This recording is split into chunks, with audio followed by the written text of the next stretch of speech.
more than anything, I really, what I do, I just want it to, be in some sort of, service to, the greater good, to be able to do good things, for people, and take, my skills, which are, in, operations and technology and process improvement, and, figure out and find a job, where, those things are, really, and tangibly, making people's, lives better, whether it's in a, a business sense or in a, in a cultural sense or, or something, something like that. And I don't really think I had that perspective, when I graduated, per se. It was just to kind of, work hard and, and move up kind of a, kind of a thing. And, now, that I have a little bit of perspective and, some time to pause, it's really sort of focusing on that, having, doing meaningful work.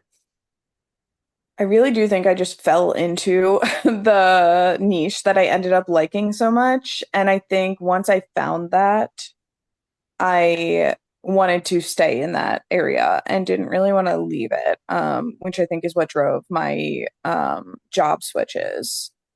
Um, but I do think I always knew I liked the people side of things and I wanted to be a manager to some degree. When I first started my career, when I was like really young, I would say like I had this like intense desire to like reach the top. I wanted to be like a project manager right away, like without even like doing the engineering on the projects yet. So I think I got ahead of myself a little bit and I was probably a little lost. But I also wanted to do like all the work and all the hours and learn everything. And I would say like now that I'm sort of in the middle towards the late end of my career, I'm looking for more time off, like least responsibility for the most pay. It's like a different like back then I would have been really happy for like a title. Like I just wanted to be a manager. Now it's like I would love to never be a manager and just do like cool technical work all the time. I think it's okay to like find a balance when you're young, like work really hard, but also like throughout try to like find your balance. Don't ever like put off your personal life too much to do work overnight. Like some of the things I did, I would say are like not what I should have done. My best advice I always give people for success in careers is to be nice to people. This sounds like really crazy, but when you're like aggressive and you're trying to like get something done and like just remember to be nice to people. That's it. Ask, how are you doing? Like, good morning, like that kind of stuff. Don't forget. Thomas Bucknell. I went to graduate school almost by default. I really didn't have any interest in graduate school, didn't know what graduate school was. When I was in senior year at Bucknell, I thought, oh, I like guitars and music. I will cold call and email places like Marshall and Bose and be like, hey, I exist and I'm about to graduate with a degree in electrical engineering. You should hire me. And of course, I heard nothing back. And I thought, oh, that sucks. What do I do next? Well, I like school. There's this thing called graduate school. I don't know what it is, but I'll do that. But I didn't understand the difference between like a PhD track and a master's. I was just like, oh, it's more school. I like school. I'll do school.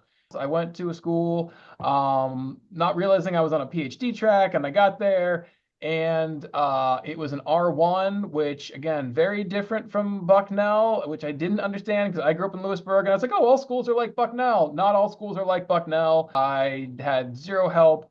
And my graduate advisor, I think, was like, why are you here? You don't belong here, and made me feel very silly. And so I hated everything about graduate school. And so once I realized what it was and that I did not want to do that, I bailed on the PhD track. I got my master's and left thoroughly burnt out and not liking engineering. And so I took a break for a few years. I was living in New York City at the time, and I found kind of like an IT gig. And I was like, oh, this is perfect. I can do techie stuff, but it's like I don't have to use my brain. This is easy. And then I got bored because I realized, oh God, I hate IT and supporting stuff like that. That's boring. The engineering was fun. I liked the challenge of engineering. I'm ready to go back to that. So there was a lot of bouncing around geographically for a while. Ended up back in Lewisburg. And then the position opened up at Bucknell, and I applied. And I came in being very excited, but also very nervous because the whole deal was that I was coming as a lab director, and the person I was replacing, I was very familiar with.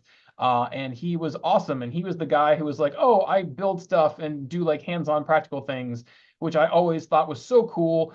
But the curriculum at the time did not do any of that. And so I was like, oh, I am very unprepared. I am not sure why they hired me. I somehow like snuck my way in here and I don't know anything practical. Um, but since being back at Bucknell, I've had phenomenal mentors. I have had wonderful opportunities to kind of like grow and learn things. And so I feel like I am a completely different person with a completely new skill set as a result of coming back to Bucknell and having lots and lots of awesome opportunities, which now in turn I get to share with all the students, which is awesome.